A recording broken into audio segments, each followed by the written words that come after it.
А в древности, наверное, его интересует, была ли у нас письменность? Что касается древности, то вот смотрите, чтобы вы поняли, что в древности, вот у Шумера была письменность, да? Она употреблялась не в хозяйственных нуждах, какой-то учет вела там, инвентаря, имущества. И вместе она имела культовое значение, то есть в храмовое значение. И первоначально всякая письменность, как идея, возникала в культах, и только впоследствии переходила в хозяйственные, практические сферы. И вот у Якушей есть фраза «дал Эрдели худ». Это план идеи. Потом есть фраза «дал Ишдиязя Хандас». Это план проекции. Потом есть фраза «дал Дермар Худас». Это план формы. План идеи – это как идея зодчего. Потом как чертежник, это Бог написал. А потом как работа каменщика, дал Дермар. Вот эти три фразы – это древние устойчивые фразы идиомы, которые сохранились. И одна из этих фраз указывает на то, что у Ингушей был культ письменности. Раз у них был культ божественной речи, дал Эрдели худ, значит, у них был также и культ божественного письма, дал Язя Хандас. И без сомнения у Ингушей была культовая письма. Если даже она не была всенародная, но обязательно жрецы имели в своих храмах письменность, они обязательно должны были ее употреблять. Но эта письменность была сакральная. Ее очень сильно оберегали.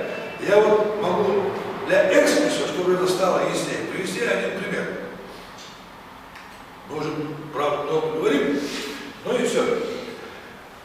Тибетские ламы, которые наставляли СС Третьего рейха, как-то принесли письменные знаки. Это фильм был подписан пока. И употребление этих письменных знаков должно было активизировать подсознание. И активизированные подсознание и пробужденные в нем энергии нужны были для того, чтобы запустить аппараты, оставшиеся от допотопных времен. Они запускались от человеческой энергии. Их нельзя было запустить с помощью батарейки и другой энергии. Необходимо было увеличить поток человеческой энергии, и когда человек брал звук, они тогда запускались. Это были, в частности, так называемые трубки дистанционного наблюдения из допотопных времен наследия.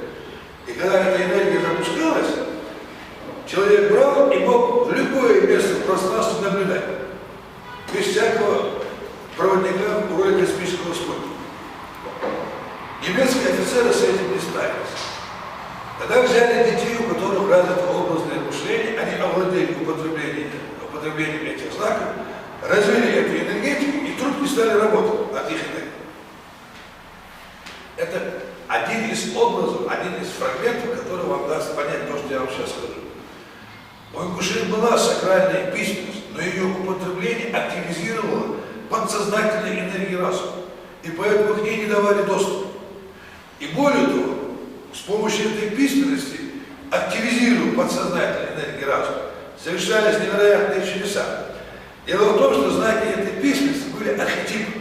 Вот, если психологию Карла Густава Юнга изучали, и он там развивает понятие по архетипу. Вот есть ДНК, да, вот это генетическая информация, которая уложена с помощью спиралей там, и 4 оснований аминных кислот. А есть психологическая ДНК, она уложена с помощью знаков подсознания. Понимаете, что? И вот употребление этих знаков разворачивало из этого, так сказать, психологического ДНК образа, разворачивало огромнейшие способности и огромнейшие свернутые потенциалы памяти человека. Вот это была очень сакральная, очень таинственная письменность, ее не давали употреблять. Более того, я, конечно, не могу вам сейчас привести доказательства, но я убежден на основании философии, потому что это должно было быть так. Если есть голова, значит были руки и ноги. Вот такой логике. Я убежден, что каждый посвященный основатель галгайского рода, строитель боевой башни, выбирал 12 знаков письменности, которые составляли его личную родовую письменность. Создавал свой собственный зодиак, свою собственную космологию и мифологию. Это было обязательным атрибутом посвящения. И поэтому каждый древний ингушский род, Балвай-Ты, должен был иметь свой родовой алфавит, состоящий из 52 знаков. Потому что эти 52 знака соотносились с 52 неделями года. И башня строилась строго за год. Поэтому родовой алфавит содержал 52 знака. А жрецы имели какие-то книги, где было их тысячи этих знаков, из которых он выбирал какие-то знаки, отвечавшие какой-то кодировке информацию на его архетипическом уровне, в подсознании. Понимаете, что это? Эти алфавиты родовые оберегались. Сколько было родов и боевых башен, столько должно было быть родовых алфавитов. Это недоказуемо. Это моя гипотеза. Но это точно такая же гипотеза, когда я нашел голову, руку, спиной хребет и говорю, что здесь должна была быть нога. Это вот точно такая же гипотеза. То есть это абсолютно достоверно так было, хотя нет фактурных доказательств. Каждый род имел свой родовой алфавит. И родовой алфавит, который был связан с системой архетипических знаков подсознания. Подсознание? Подсознание.